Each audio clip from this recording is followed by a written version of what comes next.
C'est ça. Donc, nous sommes aujourd'hui réunis à l'initiative, je dirais, de l'ADEME, de Jacques Biard, qui nous a proposé en fin d'année dernière, début d'année, de monter des réunions, je dirais, territoriales. Donc, on est en Auvergne-Rhône-Alpes pour la première fois. On verra après les autres régions, mais on a essayé de limiter la participation à des gens qui travaillent un peu, beaucoup, passionnément sur la région. C'est donc sur le rôle respectif des intervenants professionnels dans le montage et la construction des projets de méthanisation. Donc, ceux qui ne me connaissent pas, je suis Marc Schlinger, délégué général du Club de Gaz. Et avant de donner la parole aux uns et aux autres, je vous rappelle donc que Jacques va intervenir tout de suite sur l'introduction au webinaire et les rôles de l'AMO en avant-projet en particulier. Après, il y aura Marie Vernet qui interviendra sur les différences entre les métiers d'AMO et de maître d'œuvre avec toute la faconde qu'elle a et toute la pertinence qu'elle a et l'assurance qu'elle a sur ces différences liées à un groupe de travail de choc qui a été réuni depuis 2 ans et demi sur le sujet. Marion Mélix parlera de Calimeta et Enzo Casnissi, pardon. Moi, je dis Cassini, mais ça doit lui arriver tous les jours. Ça. C'est ça. Va nous faire un Rex. Mais bon, ça tombe bien, hein, c'est sympa. On va faire un Rex de ses travaux en chambre d'agriculture. Voilà. Alors, tout de suite, je donne la main à Jacques. Donc, Jacques, es-tu prêt à prendre la main? Oui, tout à fait. Merci, Marc. Et bonjour à toutes et à tous. Donc, je vais en quelques mots préciser l'objet de notre webinaire. Comme indiqué par Marc, nous souhaitons avec les différents intervenants bien revenir sur le rôle des professionnels et des différents professionnels dans la réalisation, dans le montage et dans la réalisation, construction d'un projet de méthanisation jusqu'à la livraison, mise en service. Afficher ton écran. Jacques, il faut afficher ton écran. Montrer mon écran. Excusez-moi. Voilà. Est-ce que c'est bon ou pas? Un bel avion de chasse, un bel avion. C'est l'arc-en-ciel. Mais c'est. Ouais. Et si tu veux montrer ta présentation, sinon je peux la montrer. Alors, attends, elle est affichée sur mon écran, mais visiblement, elle n'est pas. Comment je peux sélectionner? Il faut faire partager mon écran. Donc il faut aller sur. Ouais, ça commence à venir. Voilà, c'est bon. C'est bon. Et est-ce que c'est en plein écran? Non, il faut l'agrandir. Il faut l'agrandir. Hop. Voilà. Je mets en mode diaporama. Voilà, c'est bien. Normalement, ça devrait être bon. Oui. Est-ce que c'est correct maintenant? Pas encore. Pas encore. Oh, alors. Bon. En haut à gauche, là. Alors. Ouais. Voilà. Super. C'est bon. Voilà, veuillez m'excuser. Très bien. Donc, en quelques mots, l'importance de ce webinaire que nous partageons avec le Club Biogaz, premièrement, répondre à un besoin, mais aussi un rappel sur vous n'avez pas de son? Est-ce que tout le monde a du son? Je vois Mathilde Puisé qui n'a pas de son.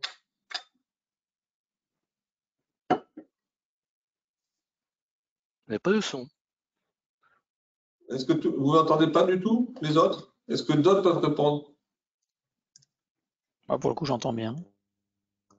Bon. Oui, Enzo, c'est bon pour les autres participants? Ah oui, c'est vrai qu'on a coupé le son aussi des autres participants, peut-être. Oui, mais en micro. Est-ce que vous pouvez dire dans le chat si vous entendez ou pas? Si, j'ai son OK, son OK, son OK, son OK. Ah, bon, OK. Bon, ça marche. Bon, on avait peur. D'accord. Bien. Donc, besoin et rappel de précision sur la définition des métiers. Dans la réalisation des projets de méthanisation, à l'expérience terrain, on voit qu'il peut y avoir de la confusion et que cela peut poser des problèmes, parfois graves, sur la réalisation des projets. Deuxième élément important pour nous, c'est vraiment de bien faire connaître, de valoriser et même vraiment de diffuser ce guide du Club Biogaz sur les bonnes pratiques contractuelles. Une première édition déjà il y a quelque temps et en 2022, tout récemment, une seconde édition a été présentée, donc au salon Expo Biogaz de Bordeaux. C'est vraiment, à notre sens, un document de référence indispensable pour chacun d'entre nous dans notre bureau à utiliser absolument. Troisièmement, la labellisation Calimeta se développe fort en termes de nombre, en termes également de révision un peu du dispositif. C'est quelque chose qui a vraiment fort percé en France. Et nous souhaitons qu'à l'expérience et à l'expérience des projets, cette labellisation s'améliore encore et soit vraiment connue et utilisée par le maximum de professionnels concernés dans chacun des projets à venir. C'est très clair. Alors, diapo suivante. Là.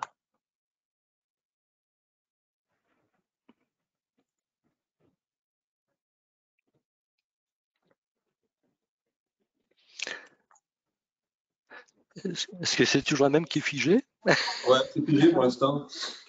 Alors, décidément. Si tu veux, je peux me présenter moi et je fais le. Entendu, parce que visiblement. Ok, ça marche. Je vais reprendre la main. Je suis désolé, hein, veuillez vraiment m'en excuser.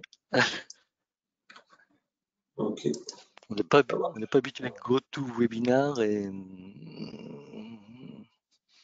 la maladresse de notre part. Okay. Donc, la diapo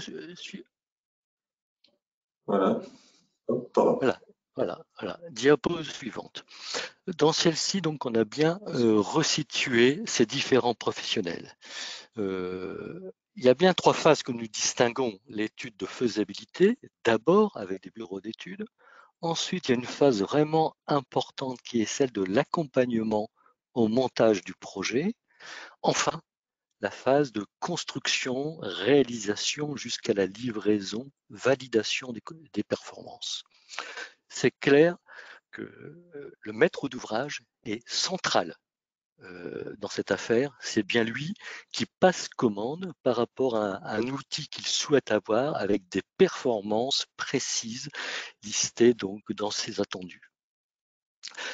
Dans le nuage de mots, il y a le bureau d'études, ce qu'on appelle le bureau d'études, le consultant à l'origine sur l'étude de faisabilité. Il y a l'assistant maîtrise d'ouvrage, souvent c'est également un bureau d'études qui fait l'étude de faisabilité, pas toujours, mais très souvent.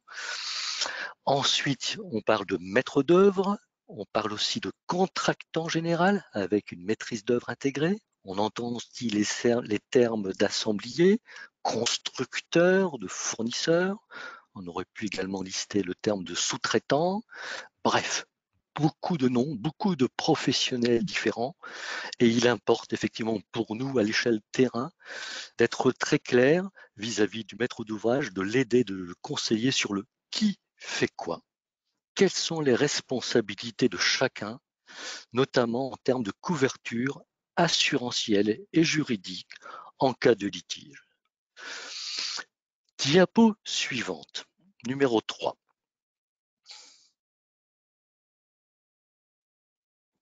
C'est bon, Marc, c'est la diapo C'est bon. parce qu'on a un problème d'écran. Diapo 3. Dans cette diapo que vous connaissez sans doute parce que cela a fait l'objet d'un webinaire en début d'année avec mon collègue Julien Tual, on a repris donc le phasage du projet de l'étude de faisabilité amont en passant par la phase d'accompagnement et la phase d'investissement, travaux, réalisation, investissement. Effectivement, vous voyez que dans la logique des aides ADEME, mais souvent en adossement avec les aides de la région, selon les différents écosystèmes, eh bien, on fait appel donc à chaque étape à un certain nombre de professionnels, il y a un certain nombre d'études, de prestations qui sont réalisées, et nous avons tous besoin à l'échelle terrain d'être très clairs, effectivement, à nouveau sur ce qui fait quoi à ces différentes étapes. hein. Dans la phase un peu centrale d'accompagnement du projet, quand on est vraiment là dans le temps où on définit extrêmement précisément le projet dans tous ses détails, où on le communique avec les élus, avec les riverains, on définit le montage juridique, on va à la recherche des financements, en s'intéressant maintenant de plus en plus au tiers financement. Eh bien, c'est tout un ensemble de prestataires, certains concernés par la labellisation Calimeta, d'autres non, peu importe, mais on attend en tout cas qu'il y ait bien une bonne clarté et une bonne articulation entre ces différents prestataires.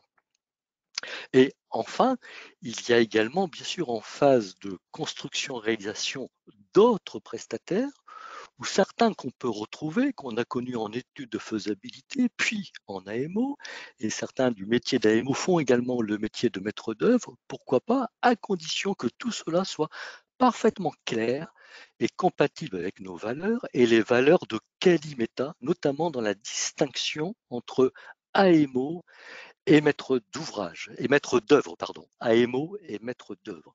Là, il y a vraiment besoin là de bien travailler cette grande clarification, étant entendu que si l'AMO est présent notamment et surtout en phase d'accompagnement de projet, il peut bien sûr, à la demande du maître d'ouvrage, rester à ses côtés pour lui parler à l'oreille, etc., être son conseil, étant entendu qu'il y a par ailleurs également un maître d'œuvre normalement ou un contractant général par ailleurs, que l'AMO peut être là, notamment en phase également de suivi et de réception-validation.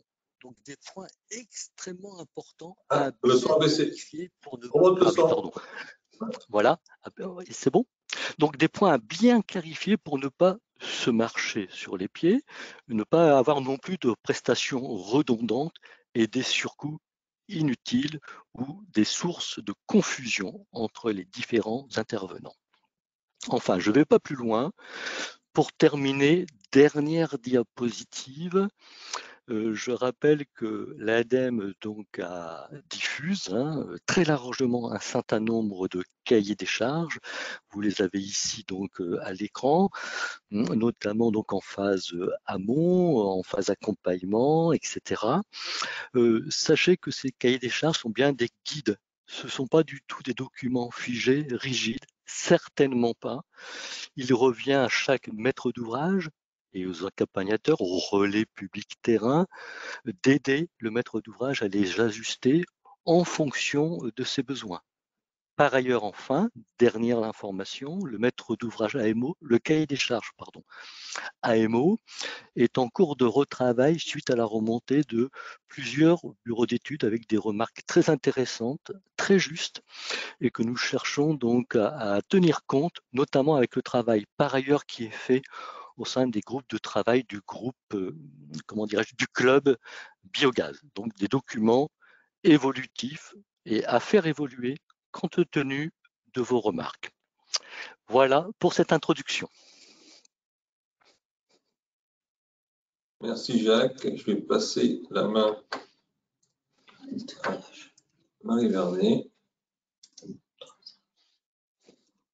Voilà, tu as la main. C'est bon. C'est bon? Ouais, c'est bon. Eh bien, bonjour à tous. Est-ce qu'on voit mon... Non, je vais mettre ma caméra aussi. Alors, donc, comme l'a expliqué Marc puis Jacques, donc, je vais vous présenter les différences entre les métiers d'assistant à maîtrise d'ouvrage, de maître d'œuvre et de contractant général et de constructeur aussi, sur différents aspects, donc aspects des rôles déjà, des responsabilités et des assurances.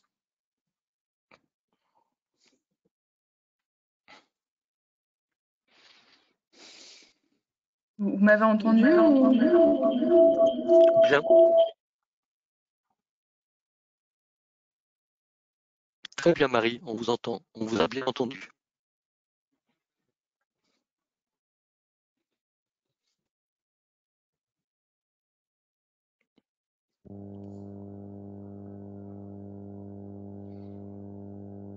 Là, on n'entend plus par contre.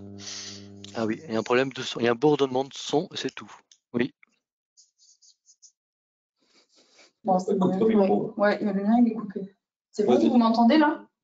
Je vais parler Bien. un peu plus fort comme ça. Ouais, c'est bon? Oui. Ok. Ok. Alors, je suis allée trop loin.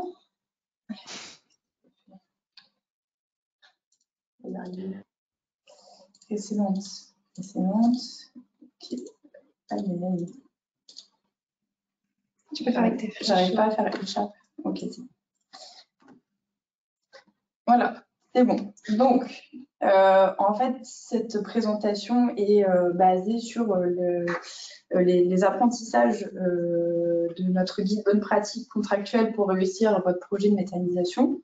Donc, on a une première version qui a été éditée il y a 2 ans. On a une deuxième édition qui vient d'être éditée. Cet ouvrage, donc, comme l'a expliqué Jacques, on l'a présenté avec Expo Biogaz. Il est financé par l'ADEME. Donc, c'est le résultat de travaux sur 3 ans. Il y a environ 140 pages de recommandations sur le contracting. Ça a été fait en fait en parallèle ou plutôt dans la continuité de Calimeta, parce qu'on a décidé on a vu qu'il y avait un besoin en fait d'expliciter la partie contracting en parallèle de la partie plus technique de Calimeta. Donc, il a été rédigé par le Club Biogaz et son GT Contrat. Donc, vous pouvez voir les participants affichés ici. Donc, on a des bureaux d'études, des constructeurs, des avocats, des assurances, des maîtres d'œuvre aussi. Donc, on est reparti en fait vraiment très schématiquement du schéma des relations contractuelles dans un projet de méthanisation. Donc, tout gravite autour du maître d'ouvrage. Il est accompagné d'un bureau d'études et d'une assistance donc administrative, juridique et financière. Donc ça, c'est de l'AMO, l'assistance à maîtrise d'ouvrage, pour l'expression des besoins. Ensuite, pour la traduction technique et contractuelle des besoins, il a recours à un maître d'œuvre qui aura pour rôle donc de coordonner les travaux. Alors, on va voir après qu'il y a différents schémas possibles en fait pour la maîtrise d'œuvre. Soit elle est intégrée du coup au sein du constructeur, donc c'est une maîtrise d'œuvre intégrée dans le cadre d'une entreprise clé en main que vous voyez là. Donc dans la partie bleue, la partie réponse aux besoins. Donc on a soit une entreprise générale clé en main qui a recours à des sous-traitants, soit des constructeurs indépendants, donc dans le cadre d'un allotissement. Les autres intervenants sont les contrôleurs externes, donc coordonnateurs SPS et les contrôles techniques. Donc là, je vous ai remis en fait des encarts que vous pourrez retrouver dans le guide. Je vous ai pas précisé, mais le guide est en diffusion gratuite et libre sur notre site internet jusqu'au mois de septembre en PDF. Après ça, on restreindra l'accès aux adhérents du Club Biogaz et il sera vendu, imprimé et vendu du coup en version papier. Donc, vous pouvez retrouver toutes ces informations dans le guide sur le lien qui était sur ma deuxième slide. Vous pouvez le télécharger, vous avez ces encarts, vous avez tout le reste. Donc là, je vous ai remis en fait les encarts du rôle de chacun. Donc l'AMO, lui, il a pour rôle principalement donc, de conseiller et d'assister le maître d'ouvrage. Il aide au développement du projet, donc analyse du foncier, études logistiques, analyse réglementaire et environnementale, les dossiers de subvention, et il assiste au choix technique et économique du projet, business plan, etc. La rédaction du CCTP technique, donc il y a des clauses techniques particulières, en sachant que le cahier des clauses administratives, normalement, il ne doit pas y toucher puisque c'est plutôt le rôle d'un conseil juridique de rédiger cette partie-là, du coup administrative et plus juridique. Il aide au choix des constructeurs et là, du coup, on insiste bien sur les termes aider ou assister puisqu'il ne doit pas intervenir directement dans le choix des constructeurs. Il ne doit pas, en fait, son intervention ne doit pas résulter en une intervention directe dans la conception de l'ouvrage. Donc, il y a une frontière qui est assez ténue entre ce qu'on entend par assister ou vraiment pas, être dans la conception de l'ouvrage. Mais en tout cas, voilà, il faut vraiment que ce soit un rôle d'assistance et pas d'intervention directe dans la conception. Et il assiste enfin lors de la phase chantier et lors des phases de réception. Donc, il participe aux réunions de chantier. Voilà, il garantit l'intérêt du maître d'ouvrage et donne des avis techniques et réglementaires aussi. Ensuite, le maître d'œuvre, donc par opposition à l'AMO, lui, il réalise la conception du projet. Il y a vraiment un rôle de chef d'orchestre. Il va faire en sorte que tout est bien coordonné. Donc, il rédige les dossiers de consultation des entreprises. Là où l'AMO va plutôt assister ou participer à la rédaction des CCTP techniques pour la consultation du maître d'œuvre, du contrôleur technique et du coordonnateur SPS, le maître d'œuvre, lui, va rédiger les dossiers de consultation pour les constructeurs. Alors bon, il peut y avoir des nuances en fonction des projets, mais en gros, voilà, c'est vraiment ça la délimitation entre les différents rôles sur les dossiers de consultation. Donc le maître d'œuvre analyse également les offres des constructeurs et il propose une réponse technique aux besoins exprimés par le maître d'ouvrage. L'AMO ne doit pas faire ça. On verra un peu plus loin s'il le fait, s'il intervient dans la conception, son contrat peut être requalifié en contrat de maîtrise d'œuvre et il n'a pas les assurances nécessaires pour couvrir en fait le risque et la responsabilité associée du coup à ce rôle de maîtrise d'œuvre. Donc on verra ça un peu plus loin. Enfin, le maître d'œuvre donc supervise l'ensemble des travaux et il assiste le maître d'ouvrage dans la réception des travaux. Il y a le maître d'œuvre, donc c'est le petit point numéro 1. Il faut distinguer maître d'œuvre génie civil et maître d'œuvre process. Enfin, le constructeur, lui, eh bien, son rôle est quand même plus facile à définir. Là où entre l'AMO et le maître d'œuvre, on a souvent des difficultés de frontières entre les rôles, le constructeur a quand même un périmètre d'intervention qui est un peu plus facile à définir. C'est celui qui tout simplement réalise la conception du projet, donc qui construit en fonction du cahier des charges qu'on lui a donné. Il fournit les process et il réalise les ouvrages. Il démarre les installations et il garantit une performance globale de l'installation. Donc, il y a deux grands types de montage juridique, comme je vous l'expliquais sur la première slide. Soit on a un allotissement, soit on a un contrat clé en main. C'est vraiment les deux schémas contractuels. Et en général, dans un clé en main, on a donc une maîtrise d'œuvre intégrée. L'allotissement, ça veut dire qu'on a plusieurs constructeurs en fait, qui interviennent et donc un maître d'œuvre aussi pour coordonner en fait les interventions des constructeurs. Donc ça c'est le premier schéma un peu plus précisé en fonction en fait des lots en fait voilà. Donc là on a un allotissement avec une maîtrise d'œuvre générale, donc génie civil, et une maîtrise d'œuvre procédé.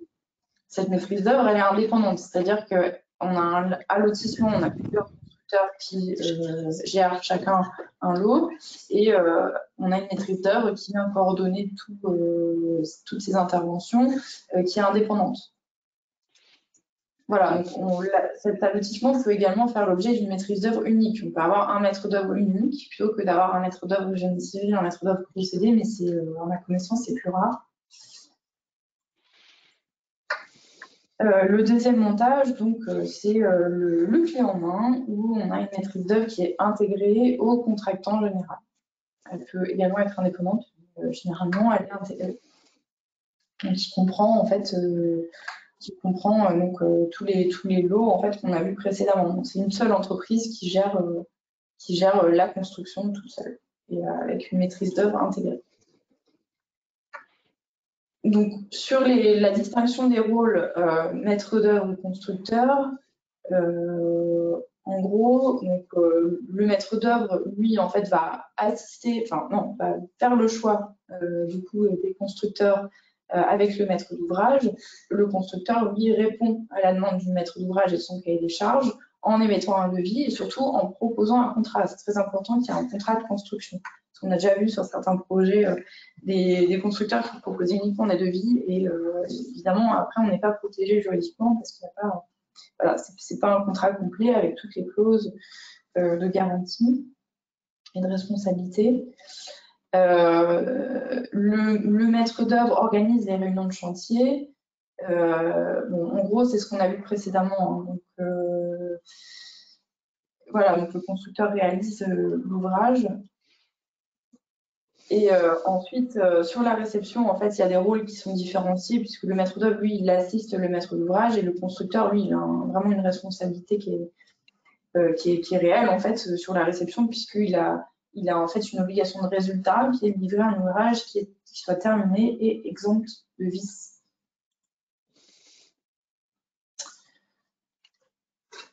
Donc sur les responsabilités, donc là je vous ai plutôt parlé des rôles. En fait, bon, c'est vrai que ça, voilà, c'est un peu la même chose, hein, parfois ça se recoupe, mais au niveau des responsabilités, chacun, donc AMO, maître d'œuvre, constructeur, n'a pas la même responsabilité. L'AMO a uniquement une responsabilité, une obligation en fait de moyens. Donc il y a une obligation d'assistance et de conseil, et cette obligation est uniquement une obligation de moyens, c'est-à-dire que il est simplement tenu en fait de fournir, de répondre à sa mission de conseil, donc de fournir ce qu'on attend de lui au contrat en termes de conseil et d'assistance, mais il n'a pas d'obligation de résultat, contrairement aux constructeurs et aux maîtres d'œuvre. Pour que vous compreniez la différence, pour ceux qui ne sont pas trop habitués à la distinction obligation de moyens, obligation de résultat, le constructeur, lui, il a une obligation de résultat, il est tenu de délivrer en fait un ouvrage qui correspond point par point à un cahier des charges. Et c'est le résultat qui est escompté. L'AMO, lui, il doit juste mettre en œuvre des moyens, des moyens de conseil et d'assistance. Et le maître d'œuvre, lui aussi, en général, il a une obligation de résultat, mais pas sur l'ouvrage fini, simplement sur le rendu, du coup, sur la direction de l'ensemble des travaux.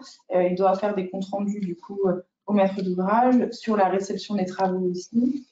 Là, en fait, il accompagne vraiment le maître d'ouvrage, il est responsable, en fait, de cet accompagnement au moment de la réception des travaux. Et plus en amont, du coup, il est responsable aussi de la conception du projet. Voilà, et ce qu'on peut dire aussi, c'est que le constructeur, lui, il a une obligation de résultat. Cette obligation de résultat, elle veut dire que l'ouvrage va être conforme à la fois à ce qui est spécifié en termes techniques, de dimensionnement, mais également de performance,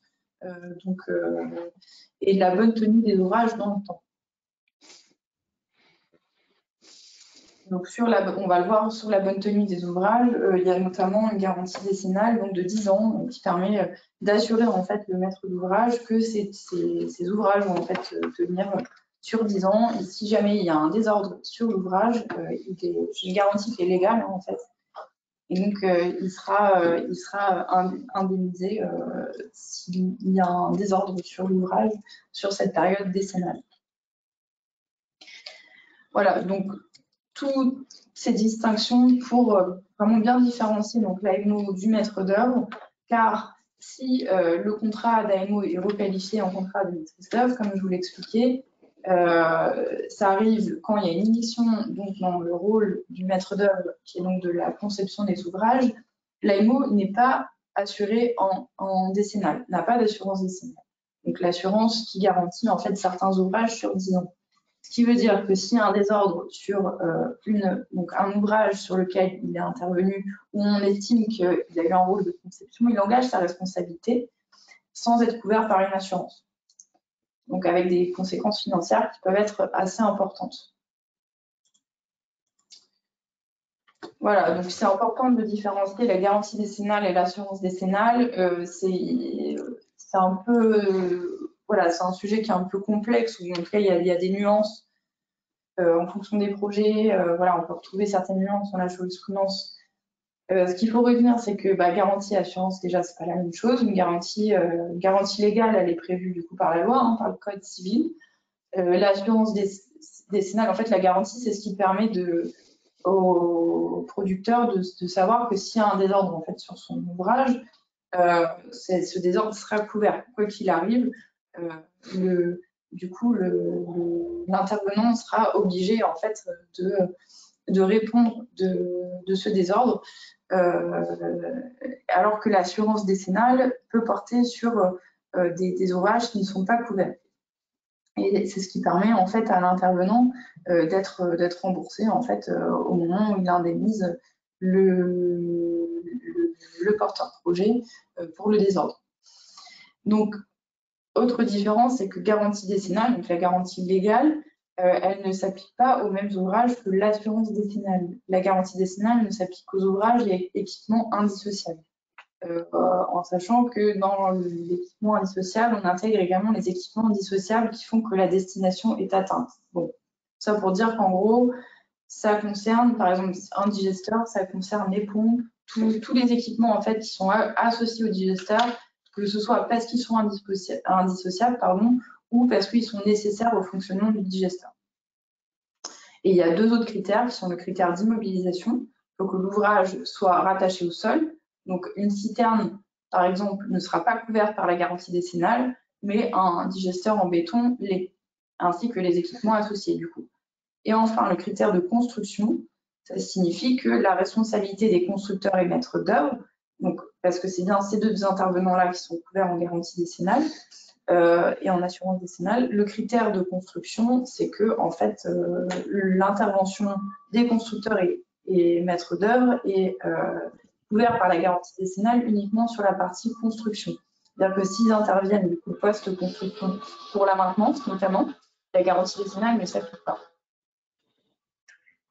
Et donc l'assurance décennale, elle est facultative pour tout ce qui est hors génie civil. Elle est obligatoire pour le génie civil seulement. C'est-à-dire que pour tout le reste, sur la partie process notamment, valorisation, elle est facultative. Voilà. Et donc c'est cette assurance décennale en fait que ne souscrit pas l'AMO et bien pour ça qu'il ne faut pas qu'il s'immisce du coup sur la partie conception et notamment la partie conception du génie civil. Je me permets une incise un instant. Je ne vois pas de questions dans le chat. Je vous rappelle de noter vos questions dans le chat au fil de l'eau pour qu'on puisse répondre à la fin de toutes les présentations. Ok. Moi, je poursuis du coup sur les garanties de performance. Donc, le maître d'œuvre et le constructeur n'ont pas la même responsabilité quant aux garanties de performance. Le maître d'œuvre est simplement responsable de la gestion des essais de performance et doit accompagner le maître d'ouvrage dans cette étape. Le constructeur, lui, comme je le disais, il a une obligation de résultat sur ses performances. C'est-à-dire que s'il n'atteint pas les résultats prévus au contrat de construction, alors sa responsabilité pourrait être mise en œuvre, responsabilité contractuelle, donc par rapport à ses garanties de performance. Donc, c'est à la fois performance tant quantitative que qualitative. On parle donc elle porte sur la production, mais également sur la consommation des équipements, les économies d'énergie, etc. On peut mettre vraiment ce qu'on veut en fait dans ces garanties de performance. Il faut que ce soit contractualisé, il faut que ce soit correctement contractualisé pour que le porteur de projet soit suffisamment couvert si jamais ces performances ne sont pas atteintes. En sachant que le porteur de projet doit bien veiller à ce que en fait, les conditions d'intrant soient bien respectées de sa part, c'est-à-dire que en fait, généralement, dans les garanties de performance, on dit l'ouvrage doit atteindre telle performance à condition que le maître d'ouvrage respecte tel approvisionnement en intrant. Parce que forcément, voilà, en fonction de l'approvisionnement, on ne va pas avoir les mêmes performances. Donc, il faut que cette partie approvisionnement soit bien encadrée et que le porteur de projet veille bien à respecter l'approvisionnement qui est prévu au contrat ou alors à fixer contractuellement comment ça se passe si jamais il y a un gisement qui est plus disponible et prévoir des alternatives pour l'approvisionnement. Donc, concrètement, en fait, les garanties de performance se définissent par seuil de performance.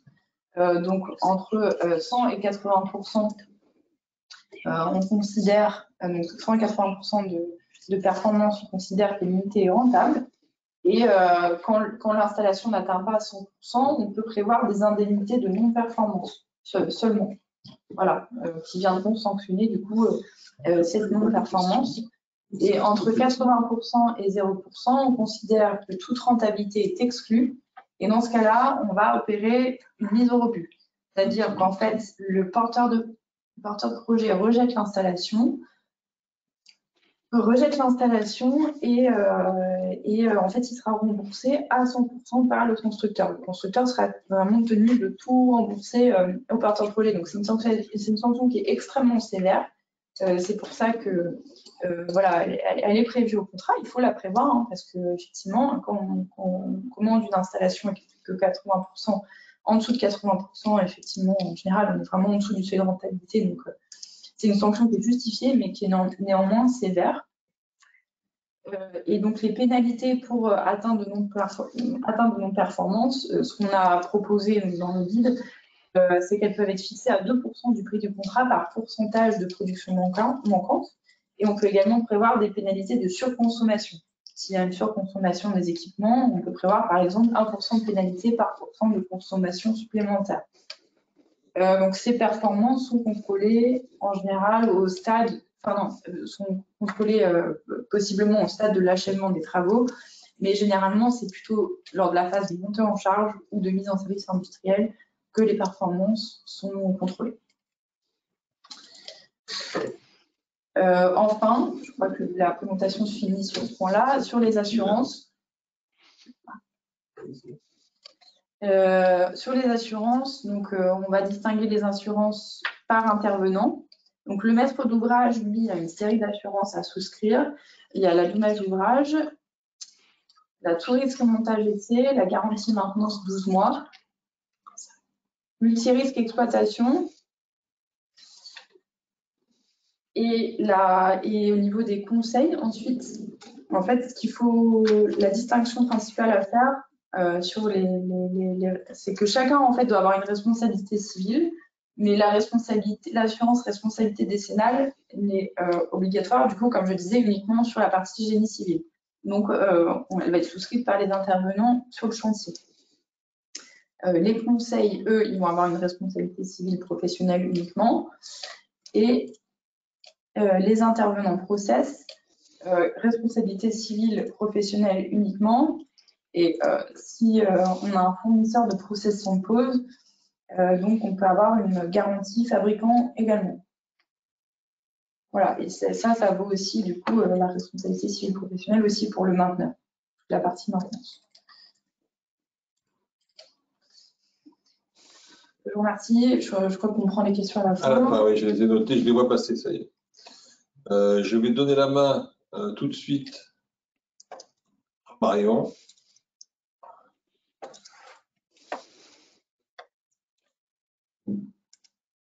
Merci Marc.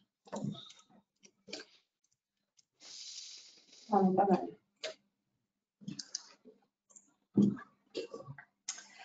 Ok, bonjour à tous. Du coup, ravie de vous retrouver pour certains que je reconnais dans les participants sur cette dernière présentation pour ma part de Calimeta. Et puis, pour les nouveaux, du coup, ce sera l'occasion de vous présenter un petit peu les contours de ce label et de faire un focus effectivement sur le rôle de l'AMO dans Calimeta. Et vous verrez qu'en fait, effectivement, est difficile de parler du rôle de l'AMO sans parler du rôle du maître d'œuvre, comme vient de le faire Marie. J'appuie pour passer le diaporama, mais effectivement, je comprends la difficulté, ça ne se fait pas systématiquement. Je viens de comprendre vos problèmes respectifs. Donc, pour certains qui le connaissent très bien, ça va faire un petit peu redite, mais je pense que c'est toujours utile de savoir d'où vient ce label et comment est-ce qu'il est apparu, hein, tout simplement. Le processus de labellisation, donc pareil, pour les labellisés qui sont présents, je ne vous apprendrai rien là-dessus, et voir un petit peu comment est-ce que dans Calimeta, on a essayé de faire un focus et d'établir des critères pour justement différencier les missions des AMO et des maîtres d'œuvre. Donc, pourquoi un label Calimeta? Ça commence un petit peu à remonter. Hein. L'historique de Calimeta remonte en 2016, où initialement a été animé au Club Biogaz un GT Qualité, dont les objectifs étaient justement de clarifier les missions de chacun, encore véhiculées par le webinaire aujourd'hui, d'insister sur la nécessité de professionnaliser la filière méthanisation, de rassurer évidemment des instances qui financent, des instances qui assurent les projets de méthanisation et de mettre en avant les bonnes pratiques de chacun. C'est poser la question ensuite de comment justement les mettre en avant de façon efficace et de faire en sorte que les professionnels y adhèrent. C'est comme ça qu'est venue l'idée de mettre en place un label et de déployer tout le process labellisation qu'il y a derrière. Donc, pour le coup, dans le comité qui a produit ce label, qu'on appelle le comité d'amélioration, parce que Calimeta continue de bouger et essayer de s'améliorer aussi, On a à la fois effectivement tout le collège de constructeurs, AMO, etc. On a voilà, des instances qui ont permis aussi le financement du label, GRDF, GRT, l'ADEME. On travaille aussi avec l'AMF. Des instances qui gèrent le processus audit, la FNOR SGS et Veritas. Et enfin, donc, les assurances, les collèges assurances, banques et avocats. L'idée était surtout de se concentrer sur certains métiers de la méthanisation. Donc, on a choisi de se concentrer dans un premier temps sur les missions d'assistance à maîtrise d'ouvrage qui interviennent à la fois en amont et pendant la phase de construction. Pour la phase de construction, à la fois les missions de maîtrise d'œuvre, les constructeurs. Donc, nous, dans Calimeta, on qualifie de titulaires de l'eau process s'ils sont sur la partie digestion et l'eau valorisation s'ils sont en cogé et épuration. Et enfin, aussi ces acteurs qui sont finalement de plus en plus nombreux à se positionner comme contractants généraux et dont il a fallu également définir les missions et les traduire en critères auditables. Aujourd'hui se pose la question d'étendre ce label, et la question se posait déjà il y a 3 ans, donc d'étendre ce label à d'autres activités. On s'orienterait prochainement sur un label qui toucherait la maintenance, le SAV et l'assistance technique à exploitation. Donc qui serait certainement dont les travaux se mettront courant en 2023. Pour le moment, on est en phase de prospection et de réflexion là-dessus. Où est-ce qu'on en est aujourd'hui dans Calimeta? Donc ces informations, on les publie sur notre site internet pour ceux qui veulent connaître la liste des labellisés à jour. En l'occurrence, j'ai mis à jour en début de semaine. Donc on est à 62 labellisés à date, 24 bureaux d'études qui font de la MO et de la maîtrise d'œuvre, des constructeurs et 13 contractants généraux, donc comme l'a expliqué Marie, avec la maîtrise d'œuvre qui est intégrée. Petit rappel toutefois, parce qu'on s'attache ici à définir et à différencier les missions des AMO et des maîtres d'œuvre. Certains candidats ont candidaté sur les 2 activités, donc ils exercent bien les 2 activités. La précision, c'est que sur Calimeta, on demande à ce que ces activités soient distinctes sur les projets qui sont audités. Donc à la fois des projets qui sont audités en AMO, en maître d'œuvre, et que les entreprises en question ne fassent pas leur propre AMO pour vraiment distinguer les activités de conseil et de construction. Donc voilà pour ça. Sur le processus de labellisation, donc là aussi dans les grandes lignes, c'est bien de savoir un petit peu comment ce label fonctionne. À l'origine d'une labellisation, il y a une candidature avec un dossier à remplir. Ce dossier est visé par l'auditeur qui se déplacera sur site. Nouveauté dans le Calimeta 2 qui sortira l'année prochaine, c'est que le comité de labellisation interviendra également dans ce processus de candidature et regardera les dossiers de candidature en amont. Et ensuite arrive la phase d'audit interne que certains connaissent bien parce qu'ils ont pu la réaliser pour mettre en place Calimeta 1. Donc les référents Calimeta se chargent de mettre en place la grille, d'appliquer les critères et de vérifier l'amélioration sur certains critères et le suivi dans le temps. Une fois que tout ça est réalisé, l'audit peut être programmé avec l'organisme d'audit qui envoie un auditeur sur 2 jours. A priori, on resterait sur cette temporalité-là et va procéder à un audit complet, donc projet par projet, regarder un projet en intégralité sur tous les critères de la grille. Donc actuellement, on avait à peu près 80 critères, certains projets en aléatoire sur certains critères, et ensuite le rapport d'audit est soumis au comité de labellisation, qui peut aller dans le sens de l'auditeur ou pas forcément. Donc on a souvent 2 options. Et les 2 options, les 2 cas de figure se sont vus sur nos labellisés. Donc, on peut avoir un avis favorable de l'auditeur qui est suivi d'un avis favorable du comité de labellisation. Il est arrivé que parfois, on demande des justifications complémentaires aux candidats pour pouvoir les labelliser. Mais c'est vrai que jusqu'à présent, on est très contents. Tous nos candidats ont pu être labellisés. Et suite à cet audit initial, un audit de surveillance est prévu au bout d'1 an et demi et le cycle recommence au bout de 3 ans. On a cherché à faire aussi un petit peu évoluer Calimeta pour coller au renouvellement de label qui arrive là sur 2023. Alors, je fais tourner ma molette, mais bon, ça ne bouge pas. On est coincé à nouveau. C'est passé. Nous sommes figés. Ça y est, c'est vrai. Donc, pour reprendre un peu ce que disait Marie, parce que finalement, Calimeta et GT Contrat ont travaillé ensemble, je pense qu'il y a encore des ajustements à faire sur les 2 documents, même si la difficulté, en fait, pour nous, Calimeta, c'est de traduire finalement tout ce contexte juridique et contractuel en critères qui peuvent bien être audités par les auditeurs et donc être assez concrets finalement dans ce qu'on demande à l'un et à l'autre. et c'est pas toujours simple.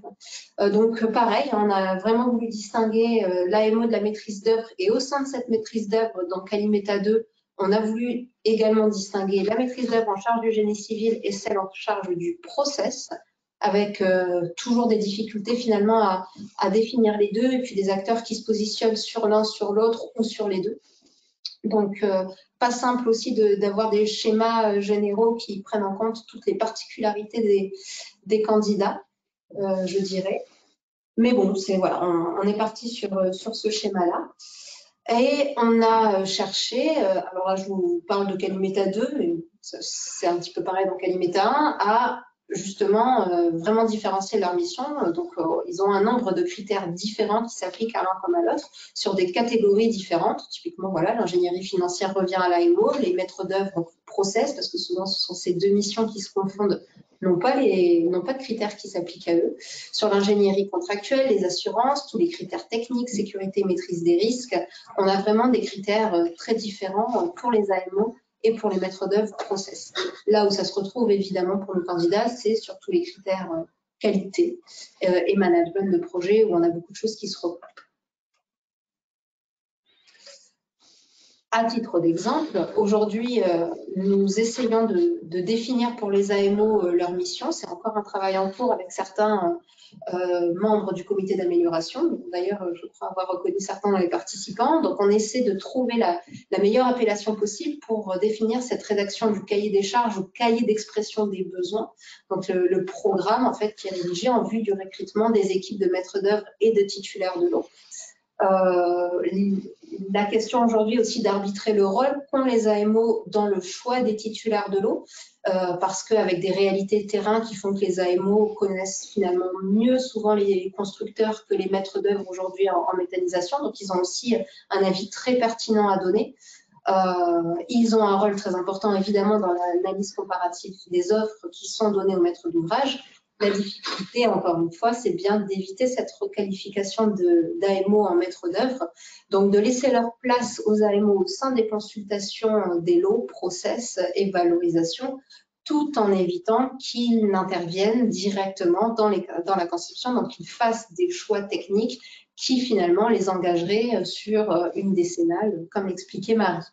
À la différence d'un maître d'œuvre, on va dire un maître d'œuvre général qui ferait tout, le process, le génie civil, qui lui a des missions très particulières qui sont vraiment codifiées voilà, sur l'ensemble du chantier ou alors sur chaque lot périphérique en fonction des missions de chacun.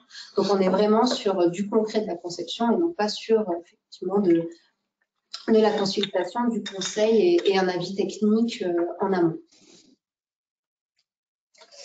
Pour l'AMO, typiquement dans Calimeta, donc on retrouvera son rôle dans la rédaction du cahier des charges, le cahier d'expression des besoins en vue du recrutement des équipes de MOE, la participation à la consultation des entreprises de process, des critères très techniques aussi qui sont proposés à MO sur la nécessité d'effectuer le bilan matière, les bilans énergie, toutes les utilités qui vont être utilisées sur l'unité. Un rôle dans la détermination de tous les calculs des aires et volumes de stockage dans la partie étude de FESA.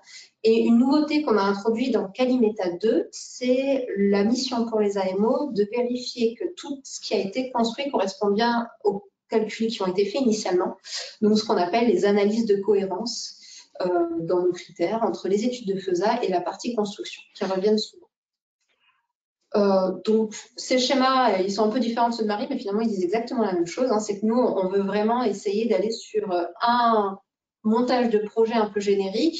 Évidemment, et vous le savez mieux que moi, c'est très difficile de faire coller tous les projets à ce genre de montage-là, et on en a bien conscience.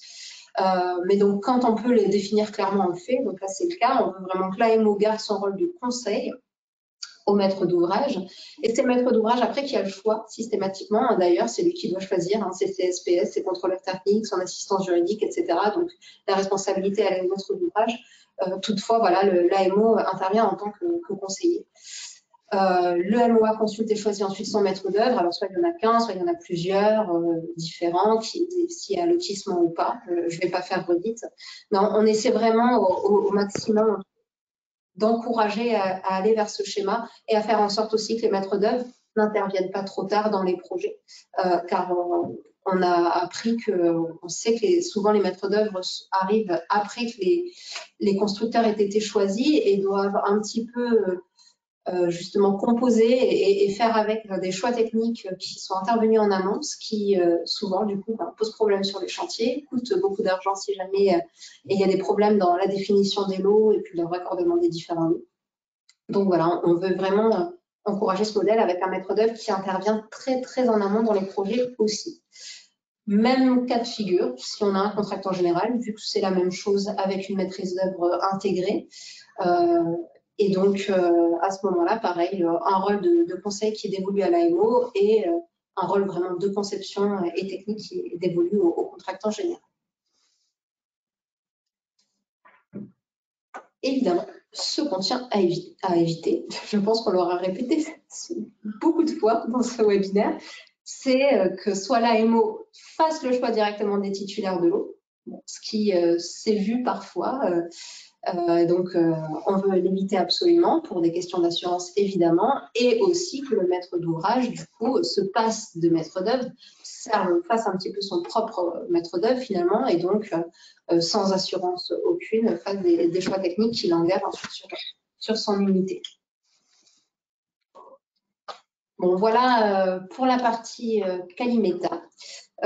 Si vous avez des questions, alors évidemment dans le chat, si vous avez des questions pour plus tard, l'adresse mail générique Calimeta continue de tourner, vous n'hésitez pas, et vous pouvez joindre ma collègue Laurine Duclos, qui est déjà arrivée au Club du Gaz, et qui reprend mon numéro de téléphone. Voilà, donc à partir de lundi prochain, c'est elle qui répondra. Merci. Et Laurine Duclos qui a travaillé en méthanisation chez plusieurs industriels au cours de sa formation professionnelle. Je vais donner la main à Enzo. Alors, je vais y arriver. Enzo, on est parfaitement dans les temps, pile poil. Je vois les questions. Alors, je vois un défilé de questions là depuis quelques temps, donc ça, on voit mais répondra au fur et à mesure tout à l'heure. Alors, est-ce que cela fonctionne? Oui, ça fonctionne. vous voyez tout en plein écran, c'est bon? C'est bon. C'est bon. Impeccable. Oui, donc Enzo Casnici, moi je suis conseiller énergie pour la Chambre d'agriculture du Rhône. Je fais partie donc d'une équipe au niveau régional de conseillers énergie. J'ai établi un peu ce que je vais vous dire avec notre responsable d'équipe Jean-Paul Sauzet, qui est basé dans l'Isère. L'idée aujourd'hui, pour moi, c'est un peu de faire donc le retour de ce qu'on peut observer sur le terrain et puis vous faire remonter des petites histoires un peu de ce qu'on a pu avoir comme mauvaise expérience et la manière dont on pourrait voilà, faire remonter ces informations. Pour revenir sur cette notion d'AMO, MOE, contractant général, au demeurant, pour nous, au niveau des chambres, l'important, c'est que le travail soit bien fait. Je pense que sur le terrain, tous les modèles ont existé et tous les modèles ont eu leurs défaillances et leurs réussites. Donc, on va avoir peut-être une appétence sur quelque chose de plus MOE ou en tout cas de plus détaillé possible, de manière à ce que, en cas de conflit ou de litige, certaines parties soient substituables et qu'on puisse continuer à avancer sur le projet.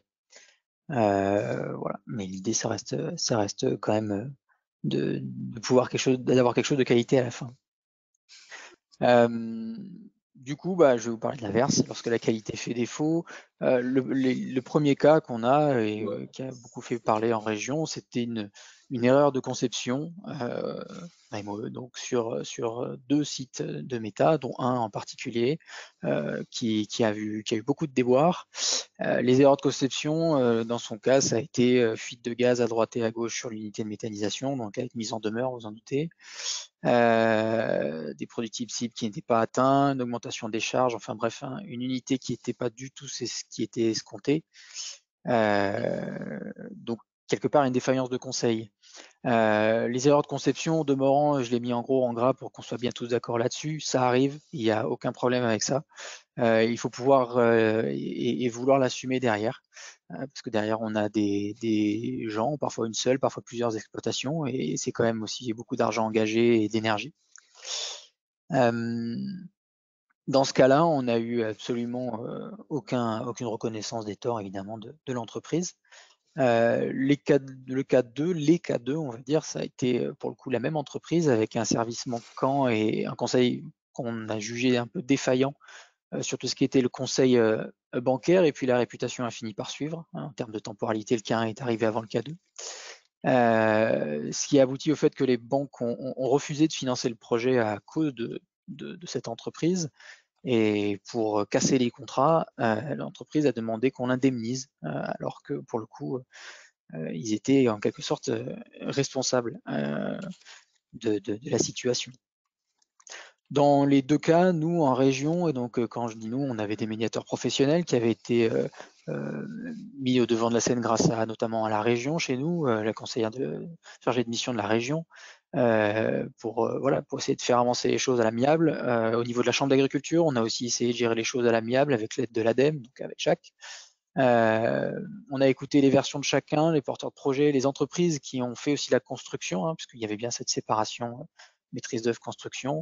On a fait appel du coup à un AMO qui a essayé d'analyser les incohérences pour le coup entre ce qui était promis et ce qui est à l'arrivée. On a essayé en tout cas de faire des recherches les plus abouties possibles pour solver la solution avec le moins d'affaires juridiques possibles dans l'histoire et pouvoir accélérer et finaliser, ou en tout cas faire fonctionner correctement les projets, ce qui, comme vous le voyez, n'a pas abouti. C'est une entreprise qui, alors peut-être qu'il y a eu, j'ai vu là tout à l'heure qu'il y avait une mise à jour, alors peut-être, j'espère qu'elle n'est plus certifiée Calimeta, mais c'est une société qui a été qualifiée Calimeta. La problématique est donc, lorsqu'on a ce genre d'entreprise défaillante sur le territoire, ça a des conséquences qui sont un peu plus larges que les simples projets ou ceux qui sont connectés à cette entreprise, on va dire. C'est que dans les campagnes, le bruit court vite. Je parle évidemment que de méthanisation agricole, mais je pense que même nos non-agricoles discutent. Mais donc dans les campagnes, ça se fait vite et on a d'autres porteurs de projets, des fois pas très éloignés, des fois un peu plus éloignés, qui vont s'inquiéter aussi de leur propre cas, de leurs propres entreprises avec lesquelles ils travaillent et qui du coup freinent un petit peu quand il s'agit de développer des projets. Évidemment, on a les banques qui vont potentiellement devenir récalcitrantes avec certaines entreprises, mais aussi parfois de manière générale. Et lorsqu'on a des cas comme ça de sociétés qui développent des projets avec une impression, ce n'est qu'une impression, mais une impression que l'aboutissement du projet n'est pas forcément un objectif en soi, l'objectif étant la prestation, c'est quand même de l'argent public qui est dépensé, et quand on n'a pas cette volonté d'aller au bout, c'est parfois un peu dépensé inutilement. Et je vous passe évidemment les problématiques en termes d'acceptabilité, si déjà compliquées, si des associations sur des projets en difficulté de ce type-là venaient à être au courant de ces difficultés et des certifications qui peuvent ne pas suffire. Et c'est un peu le sujet de ma deuxième diapo, c'est que lorsqu'on a un label en agriculture, on a l'habitude d'avoir des labels pour beaucoup de choses. C'est souvent des significations de qualité. En tout cas, on recherche à avoir une qualité et une confiance dans les produits qui sont vendus. Le label Calimeta, c'est le même esprit. Pour nous, c'est un gros intérêt d'avoir un label parce que c'est un signe de confiance. Par rapport à ces cas que je vous ai présentés, la difficulté est qu'on n'a pas forcément trouvé les interlocuteurs, et malgré les canaux indirects, on va dire, qu'on pouvait avoir, on n'a pas forcément eu l'impression d'être bien entendu, et notamment parce que je vous montrais sur la diapo d'avant où la société était encore labellisée jusqu'à peu. Voilà, c'est pour nous un peu compliqué, et donc on peut souffrir d'un problème de confiance lorsqu'on n'arrive pas à faire remonter ces informations-là. Parce que nous, on est touché au niveau régional, on va dire qu'on va pouvoir gérer au niveau régional, mais il faut aussi que ça puisse être à un niveau au-delà. La filière de méthanisation n'a pas besoin de mauvais projets, et je pense que le niveau national redescend sur le terrain. Voilà, pour finir un petit peu sur ces éléments, un message que je destine un peu à tout le public présent aujourd'hui, tous ceux qui sont concernés par la méthanisation. Lorsqu'il y a des problèmes sur des unités, et même si c'est des problèmes avec des agriculteurs, vous pouvez vous adresser à la Chambre d'agriculture. Comme je vous disais, là, dans les cas qu'on a eu, on avait bien un agriculteur et une entreprise de méthanisation, et l'agriculteur a été soumis au même questionnement, en tout cas approfondi, sur les erreurs de chacun, et chacun avait fait des erreurs. Nous, notre objectif est en région Auvergne-Rhône-Alpes, on l'a mis au travers d'une charte, la charte Ambition Biogaz 2023. L'objectif, c'est de faire émerger des projets, et toute mauvaise expérience est mauvaise pour la méthanisation. Donc voilà, je terminerai en répétant mon message. En cas de problème, de difficulté, on est un certain nombre d'acteurs institutionnels à être présents sur le territoire, en tout cas en Auvergne-Rhône-Alpes, et qui vont être médiateurs pour ces problématiques. Voilà. On va essayer de faire un peu rapide. Très bien. Oups. Très bien, merci Enzo. Merci. On arrive. Ah. Et on est bien d'accord qu'à l'échelle terrain, en région Rhin, on a connu comme ça un certain nombre de cas, heureusement pas trop nombreux, mais quand même très, très gênants, et qu'on ne souhaite pas voir se absolument pas. Alors, on a un certain nombre de questions. Ok. Alors, je vais commencer un petit peu par ordre à la fois chronologique ou pas chronologique. Si l'AMO détecte une erreur de conception, que le maître d'ouvrage et le constructeur ne l'entendent pas, comment faire évoluer la situation? Deuxième question, si l'AMO notifie par écrit sa remarque, une mise en cause de l'AMO peut-elle être possible? En fait, pour répondre à la première question, ça va dépendre de quel intervenant en fait est responsable du désordre de conception. Si c'est l'AMO, c'est du fait d'une de ses décisions ou de recommandations directement, dans ce cas-là, ça sera sa responsabilité, et c'est pour ça que généralement il n'est pas couvert en assurance décennale, donc ça peut poser problème pour lui financièrement.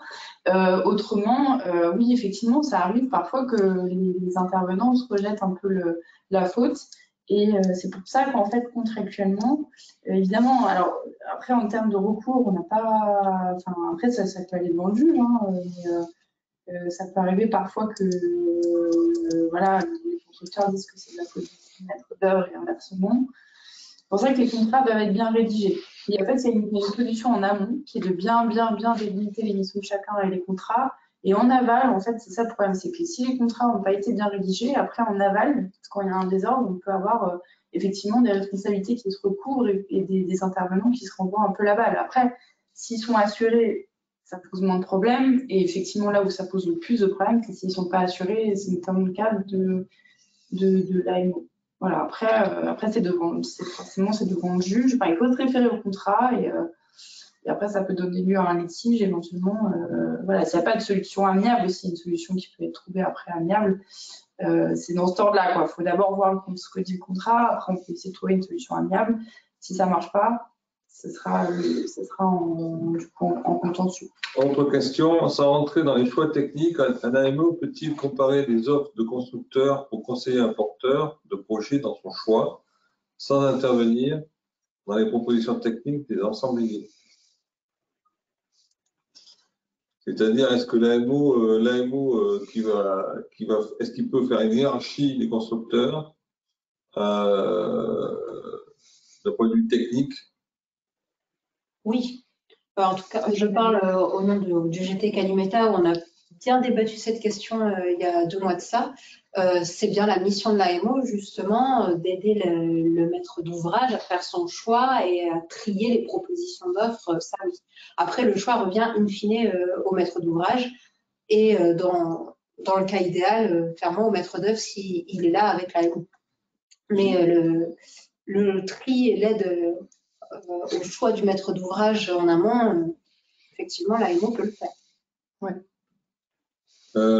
Il y a une question en fait pour Jacques, je crois, en tout cas, sur le financement de l'étude du GRD initiale.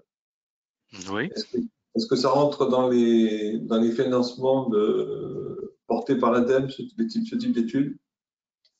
Absolument, la réponse est positive. Cela rentre dans les financements de l'ADEME.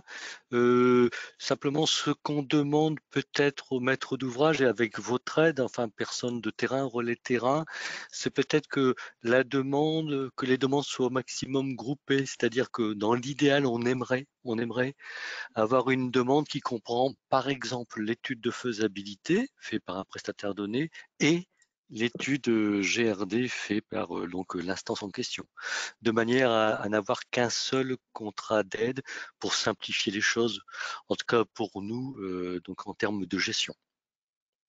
Une question aussi sur les pénalités. La question, c'est est-ce que les pénalités sont plafonnées dans les contrats, doivent être plafonnées dans le contrat? Et plus largement, est-ce que quelque part le juge va plafonner de toute façon les pénalités? Alors oui, effectivement, c'est ce que je disais. En fait, il y a un pourcentage en fait de pénalité par pourcentage de performance non atteinte, généralement qui est prévu au contrat. Donc nous, ce qu'on avait proposé dans le guide, c'était un pourcentage de 2% du montant du contrat pour par pourcentage en fait de performance non atteinte. Après, sur la question du juge, c'est une bonne question. Il me semble que oui, si le contrat n'est pas assez précis, il peut dans ce cas-là. Je reconnais qu'on n'a pas trop regardé cette question, donc il faudrait que je revienne vers vous. Je dirais qu'a priori, oui, mais en général, les contrats prévoient un plafond de pénalité, donc la question pour moi ne se pose pas, mais je pense qu'elle a quand même dû se poser, ça a dû arriver que ce ne soit pas prévu, parce qu'il y a certains contrats qui ont été par le passé mal rédigés, donc je peux regarder, ouais, et revenir vers vous. Là, je n'ai pas la réponse. Alors, une question pour Jacques. Je reviendrai après sur la question sur l'APD. Une question pour Jacques. Le guide à la rédaction d'un cahier des charges AMO peut porter à confusion, car Oui. parce qu'il demande que l'AMO, ça a sauté, je sais pas pourquoi, parce qu'il demande que l'AMO, j'ai perdu, que l'AMO réalise un dossier de consultation des entreprises. Absolument. Voilà, d'où un risque de confusion dans les métiers au travers de l'emploi du guide actuel. Oui, absolument. Je confirme que la rédaction n'est pas satisfaisante. C'est une bonne remarque et vous avez raison de l'avoir faite. On est en train d'y retravailler en lien avec les collègues ADEME dans les directions régionales et en lien également en écho avec les travaux en cours au Club Biogaz. Très bonne question, effectivement, ce n'est pas satisfaisant et c'est en évolution actuellement en termes de rédaction. Alors, une remarque de Julien Schmitt qui dit que le constructeur est responsable de la formation des exploitants. Des retours qu'il a pu avoir, c'est souvent assez succinct ou très succinct. Comment pousser contractuellement les constructeurs à mieux assurer cette obligation? L'obligation de formation. Il faut qu'elle soit prévue au contrat, ouais. Faut que cette obligation de formation, c'est ce qu'on préconise dans le guide, qu'elle soit le constructeur avec l'obligation de formation, du coup, à la fois du maître d'ouvrage et après de ceux qui vont intervenir sur l'exploitation des exploitants. On n'a pas plus précisé que ça dans le guide, donc je pourrais pas, on n'a pas mis de clause type ou autre, donc je ne pourrais pas dire quel serait le contenu de cette clause, mais il faut qu'elle soit bien incluse du coup dans le contrat de construction. Il faut que c'est une obligation du constructeur suite à au moment de la mise en service, effectivement. Et c'est une condition, je crois, du transfert de la garde de l'unité, qui doit intervenir à condition que le constructeur ait bien formé en fait l'exploitant. Après, pour ce qui est de Calimeta, on a un critère qui est dédié plutôt au manuel d'exploitation et de maintenance, où on a détaillé tout ce que doit comporter, on va dire, le manuel d'exploitation à minima, donc tous les rappels de sécurité, les descriptions des équipements, tout ce qui est interface, les processus d'exploitation, de maintenance, et en particulier des documents complémentaires qui peuvent être ajoutés, les manuels pour le suivi des données et alarmes, les modes opératoires de gestion des odeurs, d'entretien des soupapes de sécurité, etc. Donc ça, on a essayé d'être plus exhaustif là-dessus aussi dans Calimeta 2. On n'était pas trop dans Calimeta 1 pour lui. D'ailleurs, c'est lié à l'évolution de la MPG 2781 sur la formation à donner aux porteurs de projet. Sachant que c'est quand même assez mal écrit, enfin, c'est pas très incisif, en tout cas dans la rédaction de la MPG, puisqu'il est préconisé que le constructeur fasse une formation, mais paradoxalement, le porteur de projet peut lui-même faire appel à une autre personne qui serait qualifiée de sachante. Donc c'est un peu gênant. Mais il y a quand même un gros paragraphe dans la MPG 2781 et la responsabilité des uns et des autres serait engagée s'il n'y a pas de trace de ces formations-là. J'ai une question qui dit « Bonjour, à ce jour, notre structure intervient en AMO sur la construction de 3 sites de méthanisation. Dans ces 3 projets, le montage est tel, MO constructeur, maîtrise d'œuvre constructeur, AMO, SPS, mais pas de MOE, c'est pareil. Le contrat du constructeur englobe-t-il donc les responsabilités du maître d'œuvre? Oui, la réponse est oui. Pas d'autre chose à dire. Autre question, avez-vous déjà eu connaissance de mise au rebut d'unités? Alors, non. Non, j'ai pas eu d'exemple de mise au rebut. En fait, on a travaillé avec des avocats, du coup, qui, eux, ont dû expérimenter, voilà, travailler sur des cas où il y avait des mises au rebut. Mais nous, non, directement, non. Question, aujourd'hui, certains AMO proposent une AMO réception de chantier. Quelle limite d'une telle AMO réception de chantier par rapport à une réception de chantier assurée par le maître d'œuvre lorsqu'il est indépendant du constructeur? Quid du rôle du maître d'œuvre dans la réception de chantier lorsque ce dernier est intégré à un contractant général? Alors, je vois Marie-Mélisse qui répond.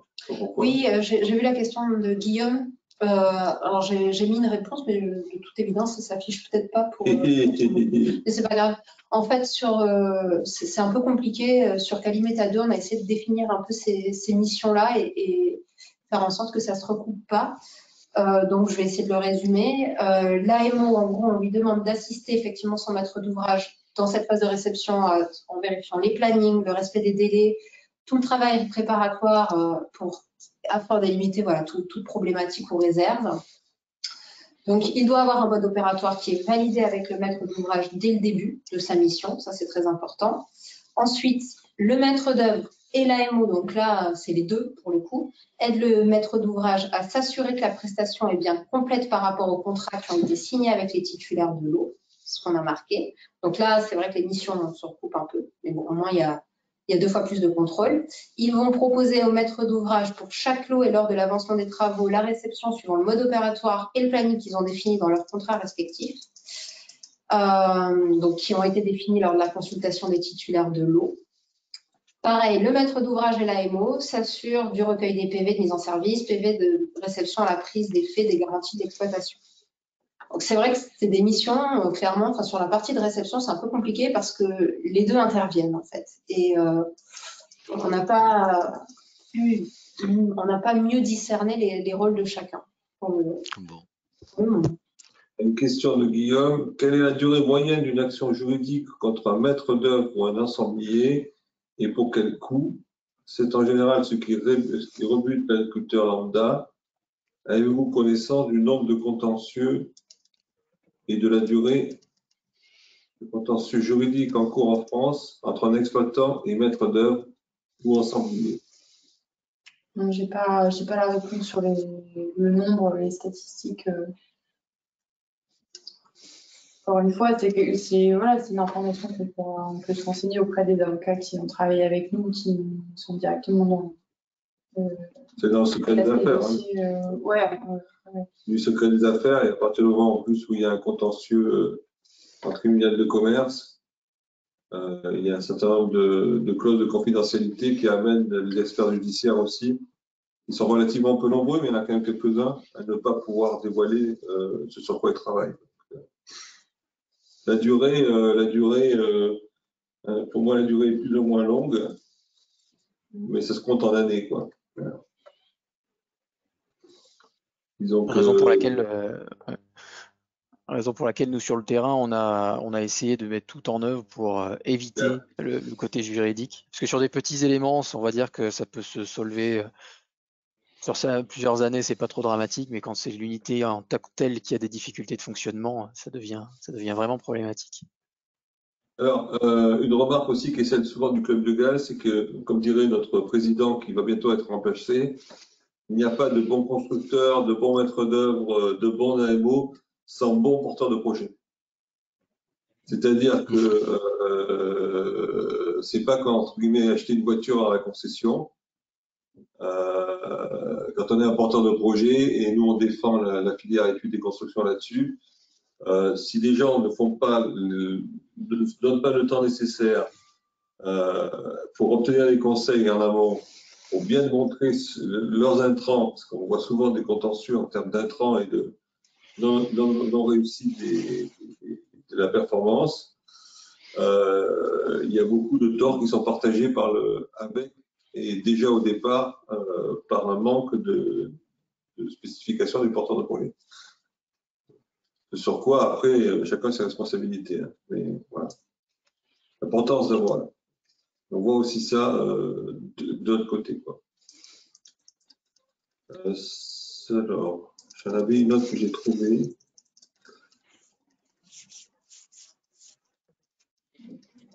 Alors, les contrôles concernant la conformité, alors ça c'est fait, on l'a fait.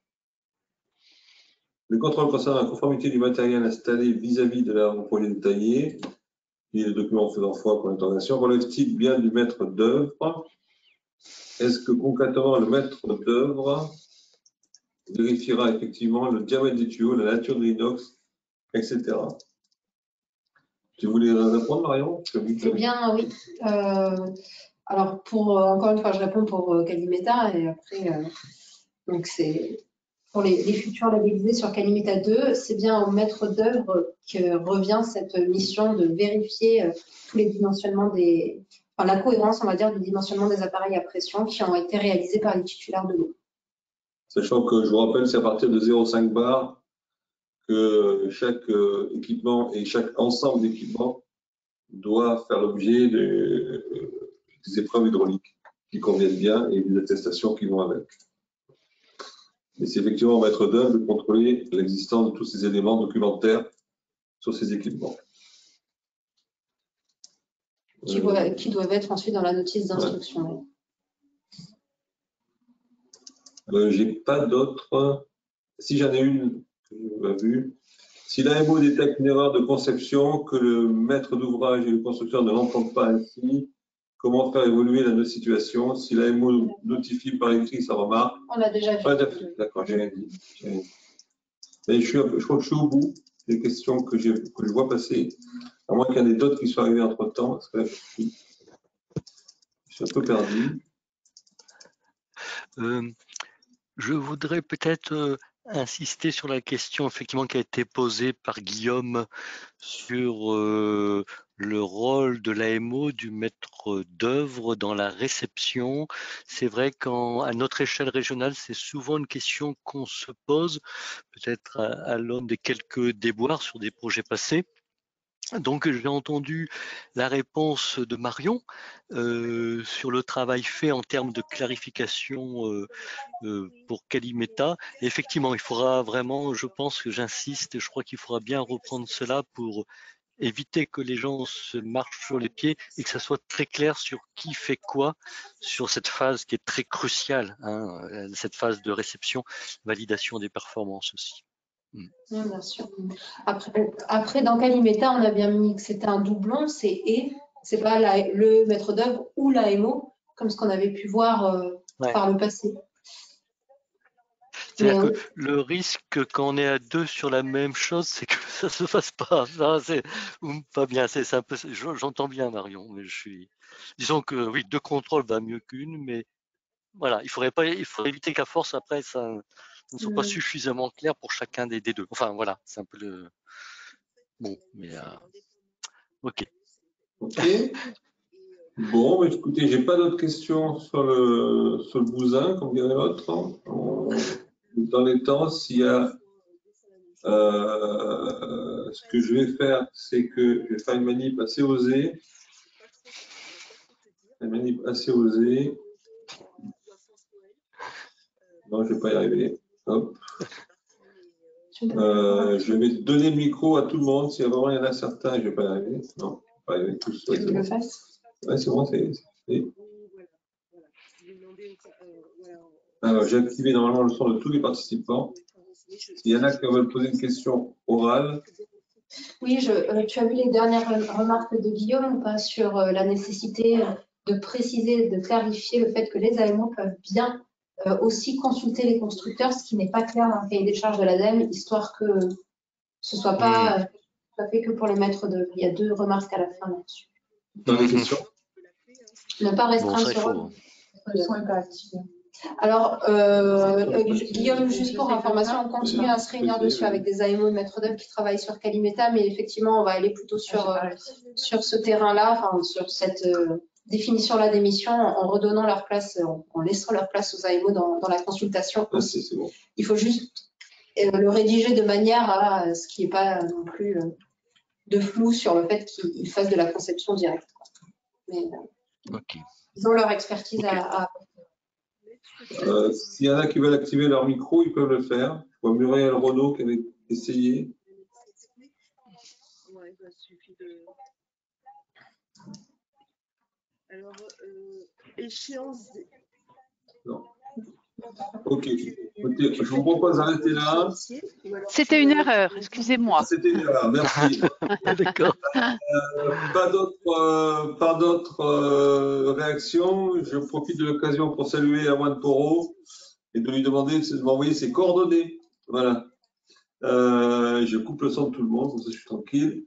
Donc vous allez recevoir incidemment dans les prochains jours tous les éléments de ce webinaire. Nous étions 48 participants plus les 5 intervenants, ce qui est pas mal, qui est vraiment bien. 48 plus 5, c'est déjà une bonne réussite. À voir, on va regarder les codes postaux des uns et des autres pour voir ce qu'on fait en termes géographiques par la suite. Voilà, je vous remercie tous. Je vais couper. Et si jamais vous avez des questions à rentrer, vous pouvez toujours nous les envoyer. Et merci à Enzo Casnici de s'être mobilisé au dernier moment, pas au dernier moment, mais quasiment. Voilà. Et d'avoir donné des choses très concrètes. Merci à tous et à toutes et à tous. Oui, et merci à Marie Vernet, merci à Marion Mélix. Et merci à Marion pour d'autres aventures pédagogiques, retour vers l'inconnu. Bonne journée. Merci à tous. Au revoir. Au revoir.